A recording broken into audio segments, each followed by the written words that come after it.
नमस्कार। औद्योगिक प्रशिक्षण संस्थानों के इंजीनियरिंग व्यवसाय के विषय कार्यशाला एवं गणना की पाठ्यचर्या में अंकित अधात्विक पदार्थों के गुणों एवं उपयोग के बारे में आज हम आपको प्रशिक्षण प्रदान करेंगे।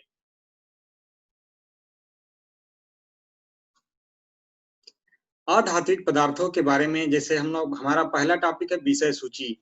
तो विषय सूची में जैसे अधात्विक पदार्थों का परिचय, अधात्विक पदार्थों का वर्गीकरण, टिम्बर जो कि एक प्रकार का अधात्विक पदार्थ है, प्लास्टिक जिसके अंतर्गत आसंजक, फाइबर्स और सिरेमिक्स है।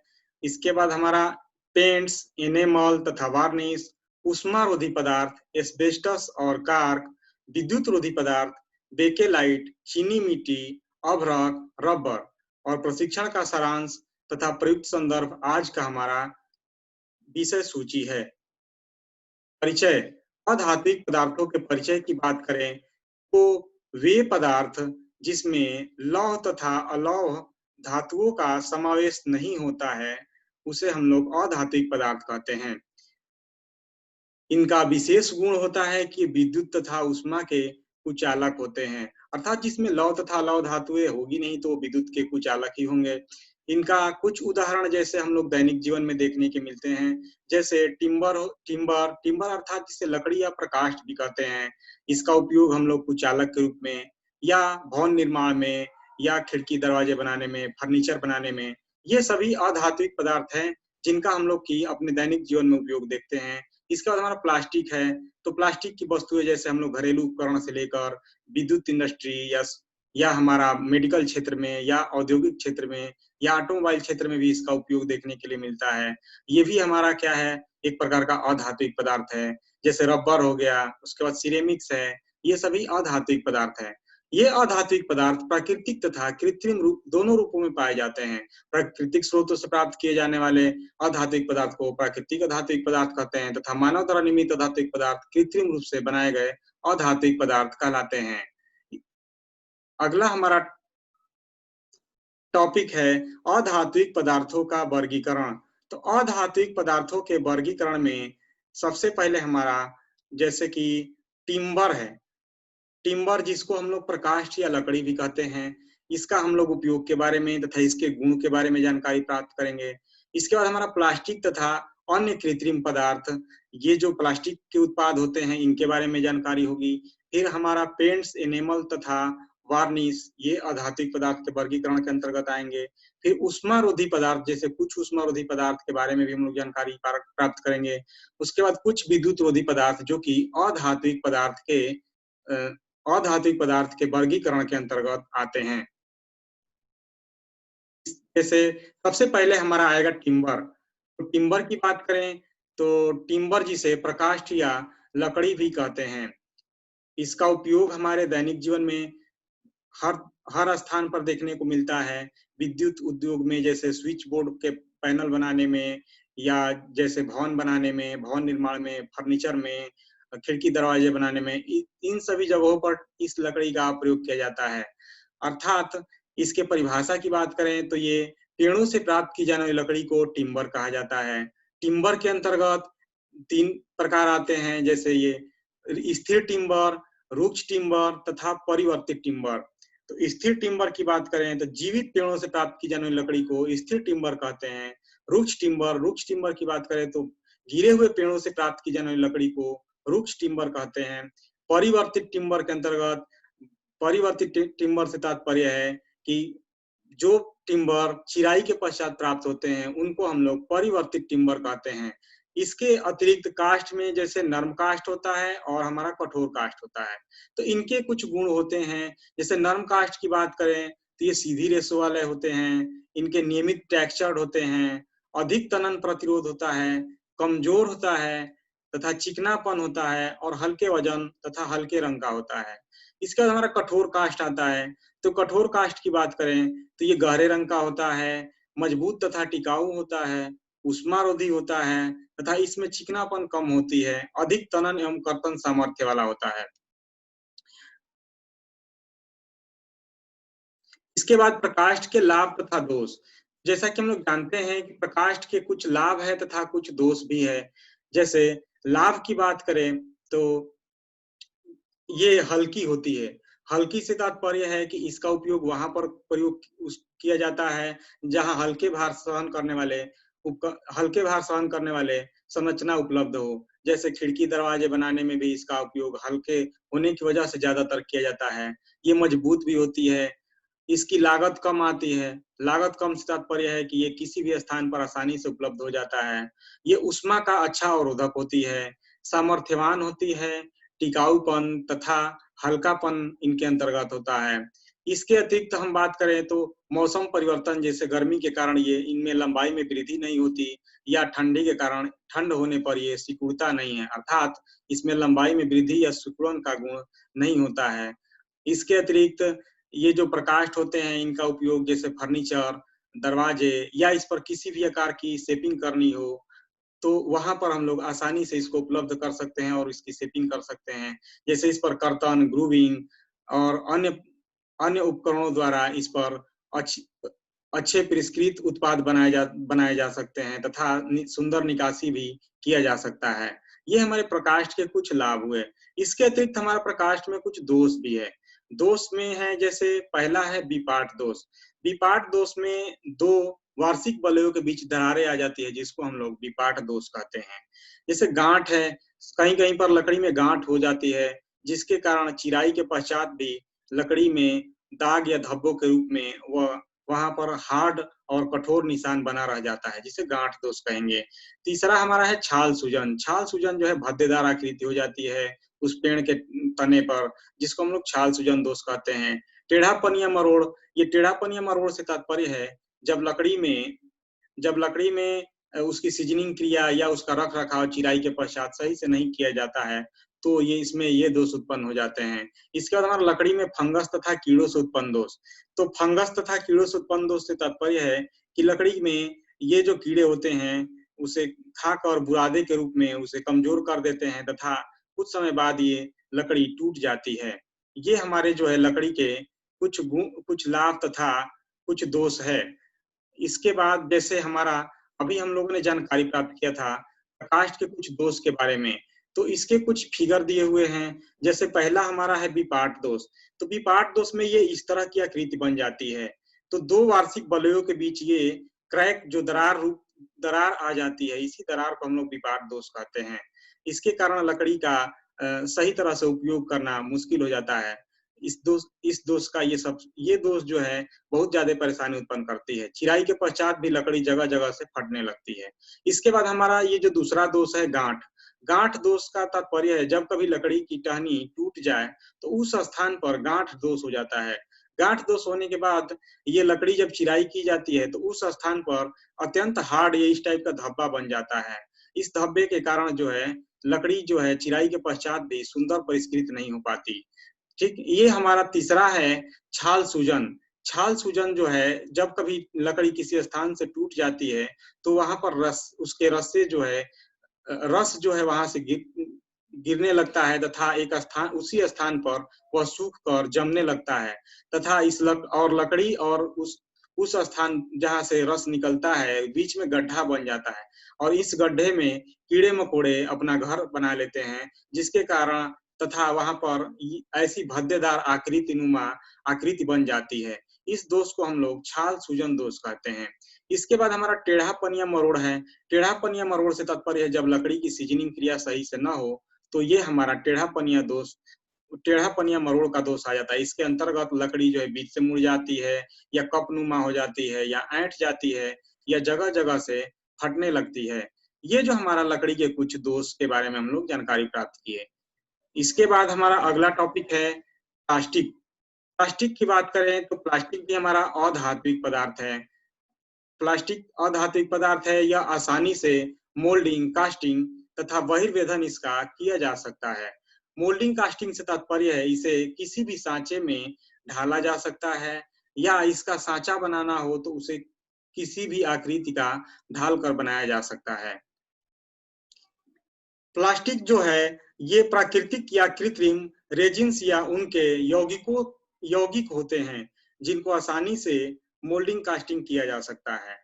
ये कोटिंग या फिल्मों के रूप में भी इसका उपयोग किया जाता है। अच्छी सतह फिनिशिंग वाले उत्पाद इसके बनाए जा सकते हैं। इनमें हल्कापन, संक्षारण के विरुद्ध प्रतिरोध तथा अच्छी डाई इलेक्ट्रिक सामर्थ्य होती है।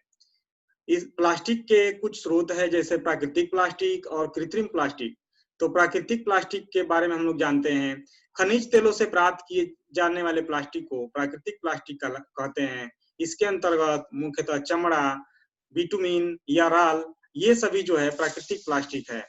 इसके बाद हमारा आता है कृत्रिम प्लास्टिक। तो बहुलीकरण क्रिया से रेजिनों का उत्पादन किया जाता है। फिर इन रेजिनों में पूरक पदार्थ मिलाकर कृत्रिम प्लास्टिक बनाया जाता है। इसके उदाहरण की बात करें, जैसे फिनोल फॉर्मेल्डिहाइड या बेकेलाइट, जिसके स्रोत है कोल तार, कार्बन मोनोऑक्साइड या हाइड्रोजन।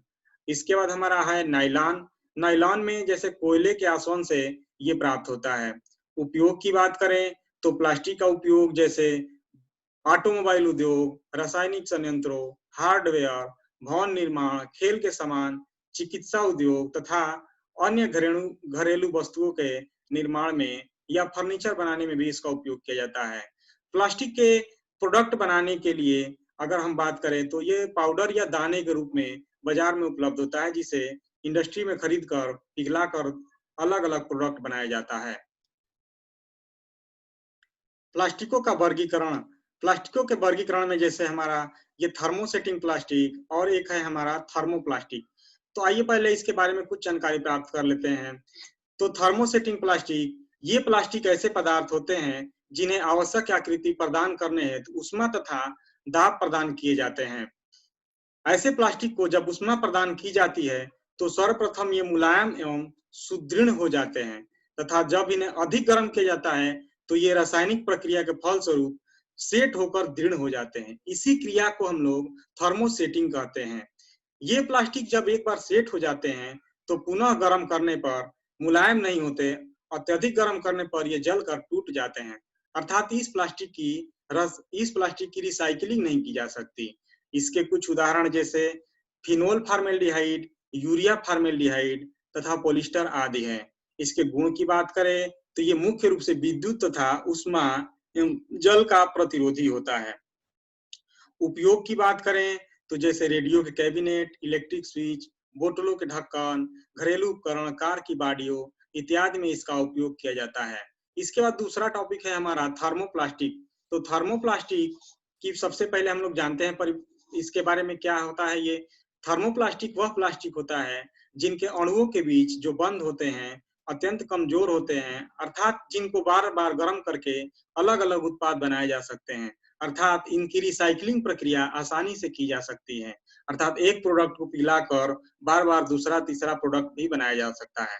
इसकी सबसे बड़ा गुण है कि इसकी रिसाइकलिंग की जा सकती है। इसके उदाहरण की बात करें तो ये cellulose nitrate, cellulose acetate, polyethylene एवं पॉलीस्टीरीन, ये इसके जो है कुछ उदाहरण हैं। उपयोग की बात करें तो उपयोग में जैसे खिलौने बनाने में, पैकिंग प्रसाधन बनाने में, बोतलों बनाने में तथा पैकिंग उपकरण या पॉलीथीन जो कि हमारा बाजार मार्केट में उपलब्ध होता है, सब जो हम घरेलू उपकरण या घरेलू सामान लाने के लिए उपयोग करते हैं, वहां भी इसका उपयोग किया जाता है।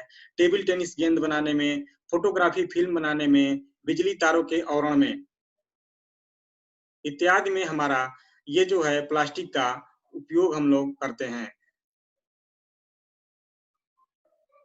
प्लास्टिकों के कुछ महत्वपूर्ण गुण हैं। तो आइए हम लोग जानते हैं प्लास्टिकों के क्या-क्या गुण हैं।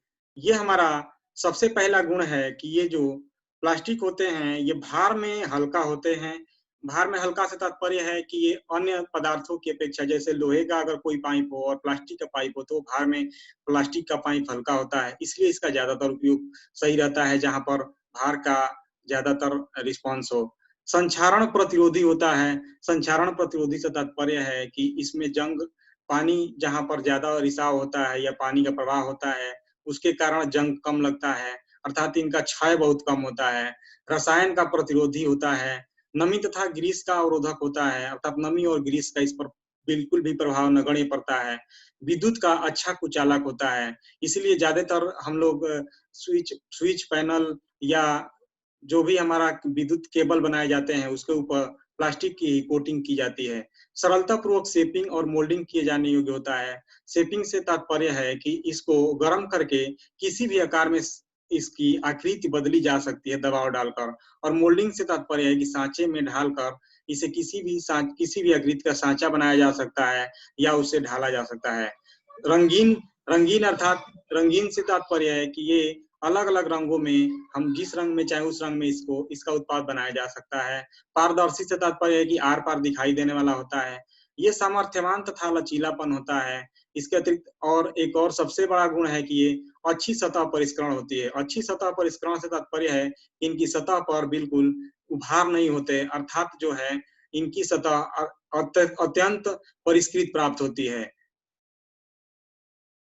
इसके बाद हमारा अगला धात्विक पदार्थ है आसंजक। आसंजक की बात करें तो आसंजक से तात्पर्य है यह भी एक प्रकार का धात्विक पदार्थ है जो दो अलग-अलग पदार्थों को जोड़ने के लिए प्रयोग किया जाता है। इसमें जैसे पहला है हमारा प्राकृतिक कार्बनिक आसंजक और दूसरा है कृत्रिम कार्बनिक आसंजक। तो प्राकृतिक कार्बनिक आसंजक में भी प्रकार होते हैं, जैसे पॉस प्रोटीन आसंजक, रक्त एल्बुमिन आसंजक, वनस्पति स्टार्च आसंजक। तो पॉस प्रोटीन आसंजक क्या होता है? तो पशुओं की हड्डियों या मांस आदि को पानी में उबालकर ये बनाया जाता है। ये आसंजक सामान्यतः लकड़ी कार्यों में प्रयुक्त होता है तथा इससे मजबूत जोड़ प्राप्त होते हैं। दूसरा हमारा है रक्त एल्बुमिन आसंजक। रक्त एल्बुमिन आसंजक से तात्पर्य है कि इसके उत्पादन में पशुओं के रक्त को सुखाकर चूर्ण बनाकर प्रयोग किया जाता है। प्रयोग करते समय इस चूर्ण पर 65 डिग्री सेंटीग्रेड तापमान का गर्म पानी मिश्रित किया जाता है। यह उच्च तापक्रम पर भी अपनी कठोरता बनाए रखता है।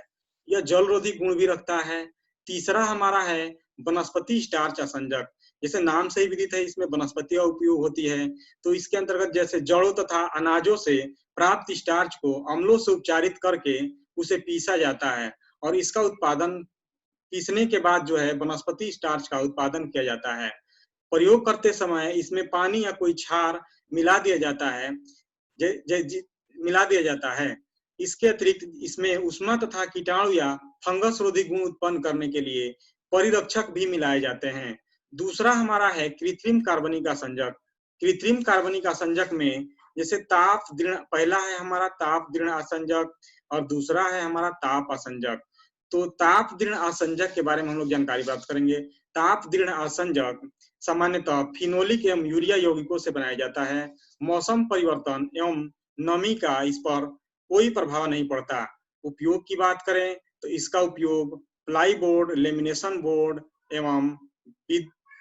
एवं सनमाइका आदि चिपकाने में इसका उपयोग किया जाता है। इसके बाद हमारा दूसरा है ताप आसंजक। तो ताप आसंजक जो है ये भी प्रायः सेलुलोज पदार्थ से बनाए जाते हैं। ताप के प्रति ये बहुत संवेदनशील होते हैं, लेकिन इनकी सामर्थ्य जो होती है कम होती है, अर्थात ये कम सामर्थ्यवान होते हैं, अर्थात इनकी सामर्थ्य जो है कम हो। इसके बाद अगला हमारा टॉपिक है फाइबर्स। फाइबर्स भी एक प्रकार का अधात्विक पदार्थ है। इसमें जैसे हम लोग जानेंगे कि क्या होता है फाइबर्स।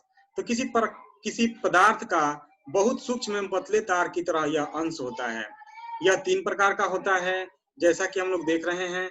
पहला है हमारा ये प्राकृतिक तथा कृत्रिम फाइबर्स और दूसरा है कार्बनिक एवं अकार्बनिक फाइबर्स और तीसरा है कॉन्टिन्यूअस फाइबर्स। तो प्राकृतिक तथा कृत्रिम फाइबर्स क्या होता है इसके बारे में हम जानते हैं। प्राकृतिक फाइबर्स ये प्राकृतिक स्रोतों जैसे पेड़ पौधे, जानवरों तथा लवणों आदि से प्राप्त होते हैं। इसके उदाहरण की बात करें जैसे जूट, हम्प, सिल्क, कपास आदि इसके कुछ उदाहरण हैं। दूसरा हमारा है कृत्रिम फाइबर्स। तो इसका उत्पादन जो है उद्योगों में किया जाता है। ये मूल्य में सस्ते तथा प्राकृतिक फाइबरों की अपेक्षा समान अनुप्रस्थ काट वाले होते हैं। इसका उत्पादन कार्बन ग्लास तथा ग्रेफाइट इत्यादि से किया जाता है। दूसरा हमारा है कार्बनिक एवं अकार्बनिक फाइबर। तो कार्बनिक फाइबर की बात करें तो इसमें कार्बन तथा ग्रेफाइट आदि आते हैं और अकार्बनिक फाइबर की बात करें तो जैसे ग्लास, टंगस्टन एवं सिरेमिक फाइबर्स आदि आते हैं तथा कॉन्टिन्यूअस फाइबर में स्ट्रैंड और यार्न आदि आते हैं। तो ये सभी हमारे जो फाइबर्स है अधात्विक पदार्थ के अंतर्गत आते हैं तथा इसका हम लोग अपने अधात्विक पदार्थ के रूप में उपयोग करते हैं। इसका अगला अधात्विक पदार्थ है हमारा सिरेमिक्स। तो सिरेमिक्स से तात्पर्य है जैसे ये सिंट्रित एल्यूमिना ऑक्साइड व विभिन्न बोरोन नाइट्राइड के चूर्णों से मिलकर बनाया जाता है। इनकी ऊष्मा चालकता बहुत कम तथा संपीड़न सामर्थ्य बहुत उच्च होती है। इनका उपयोग औजारों के अग्र टिप बनाने में किया जाता है और ये अग्र टिप में जो जिन औजारों के अग्र टिप में इनका उपयोग किया जाता है, उस औजार को हम लोग फिनिशिंग क्रिया में, जहां पर फिनिशिंग करनी हो, उसी क्रिया में इस औजार का प्रयोग भी किया जाता है। अगला हमारा आधात्विक पदार्थ है जैसे पेंट्स, एनेमल तथा वार्निश। तो पेंट्स की बात करें तो किसी उपयुक्त तेलीय पदार्थ जिसे वाहक कहते हैं में रंजक तथा फैलने योग्य पदार्थ को मिश्रित करके ये तैयार किया जाता है। रंजक का मुख्य उद्देश्य जो होता है पेंट को वांछित रंग प्रदान करना होता है। पेंट जाने वाले सतह को संक्षारण रोधी तथा जंग रोधी बनाने के लिए ही पेंट किया जाता है। सतह की असमानता इससे दूर हो जाती है तथा एक समान दिखाई देती है। इसके अतिरिक्त जो है पेंट से सतह की आय में वृद्धि हो जाती है। प्राकृतिक तथा अप्राकृतिक प्रभाव से सतह की सुरक्षा प्रदान होती है। सतह पर नमी का प्रभाव भी नहीं पड़ता या उसे कीड़े या फंगस लगने से भी बचाया जा सकता है। पेंट्स में प्लास्टिसाइजर्स मिलाया जाता है जिससे सतह पर बनी दरारों को भरा जा सकता है। ये सभी पेंट के गुण हैं। उसके बाद हमारा आता है एनेमल। तो रंगदार वार्निशों को एनेमल कहते हैं, जिसका उपयोग सतह को चिकना, चमकदार तथा उच्च कोटि का बनाने के लिए किया जाता है। वार्निश की बात करें तो रेजिन तथा शोषक तेल का किसी वाष्पशील विलायक में घोल को वार्निश कहते हैं। उपयोग की बात करें तो इसका उपयोग नग्न विद्युत तारों को इंसुलेशन करने में तथा विद्युत बाइंडिंग करने में भी इसका उपयोग किया जाता है। ये सतह इसकी सतह अधिक चमकीली, सुंदर और सुरक्षित इसके उपयोग से बन जाती है। सतह जो है सुंदर तथा सुरक्षित दिखती भी है और इंसुलेटेड भी हो जाती है। उष्मारोधी पदार्थ।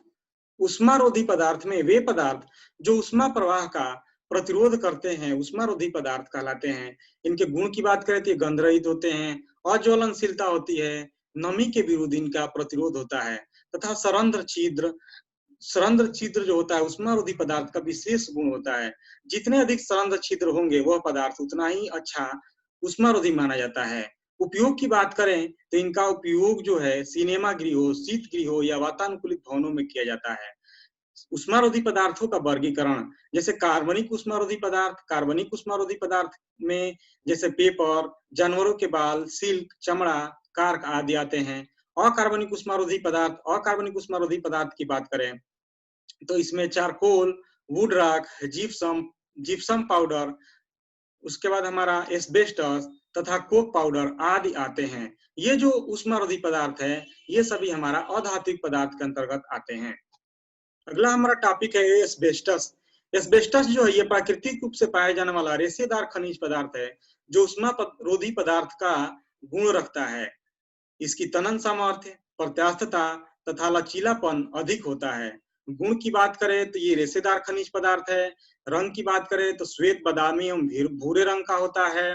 ये अदहनशील, अग्निसह व अम्लसह होता है।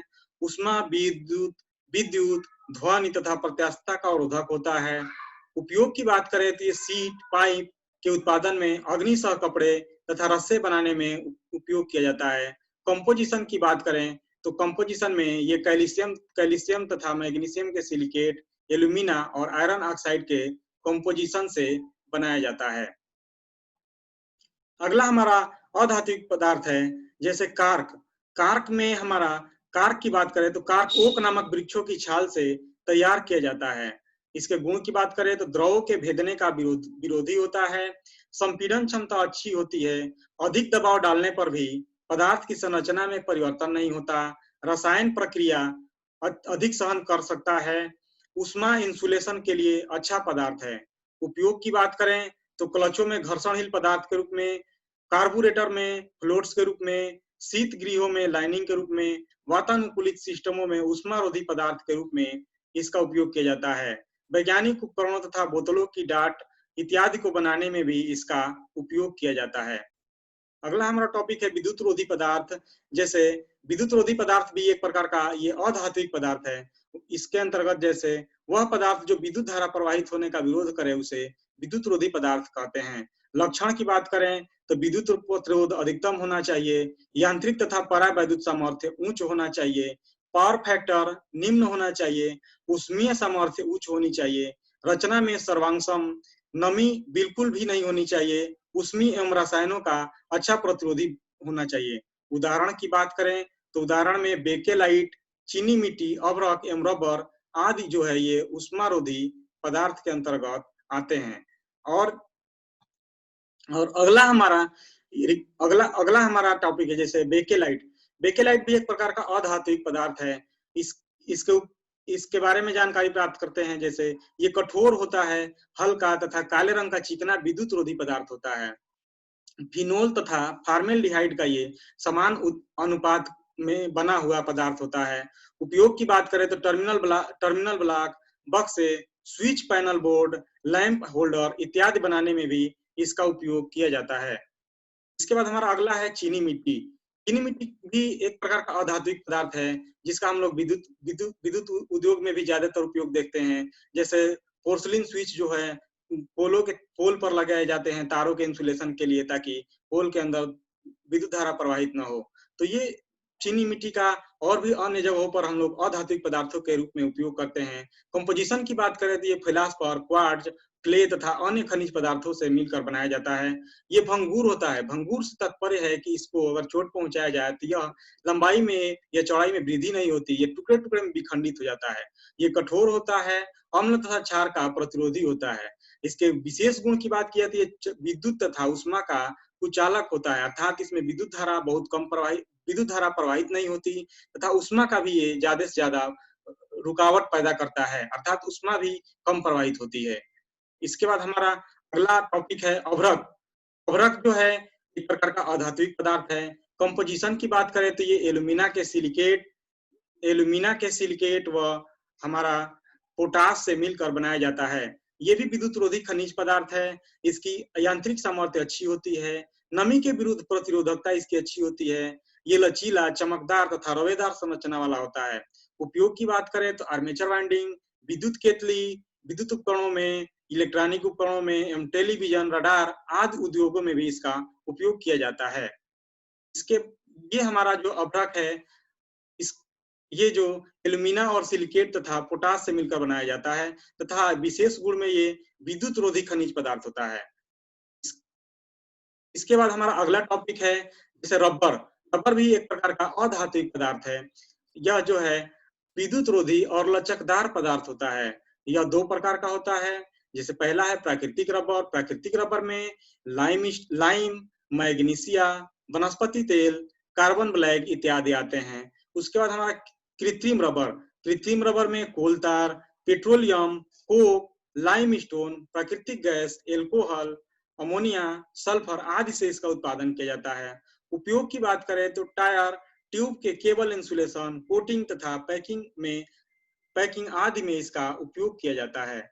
ये हमारा कुछ विद्युत रोधी पदार्थ के कुछ जो है फिगर दिए हुए हैं, जिसके बारे में हम लोग पहले पढ़ चुके हैं। ये फिगर देख लीजिए।